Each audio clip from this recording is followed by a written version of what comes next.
وانګي وایي چین کولی شي د چین پاکستان اقتصادي دهلیز افغانستان ته هم وغځوي. درنو لیدونکو السلام علیکم، ستړي مه شئ، پام وکړئ تازه خو ډېر مهم خبر ته.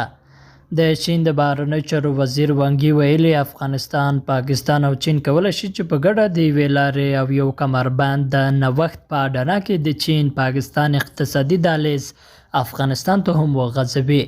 وانګي دا څرګندونې پرون د ختیځ چین انهویي ولایت کې د افغانستان د ګاونډیو هیوادونو د بهرنیو چارو وزیرانو د غونډې په څنډه کې د افغانستان او پاکستان د بهرنیو چارو وزیرانو ته کړې دي.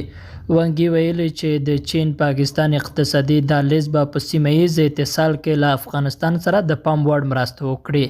وانګي د غرض ویلي چې افغانستان، پاکستان او چین باید د درې اړخیزو همکاریو میکانیزم له سره رامنځته کړي. درنو لیدونکو له ملتیا مو مننه، ښه اوسئ.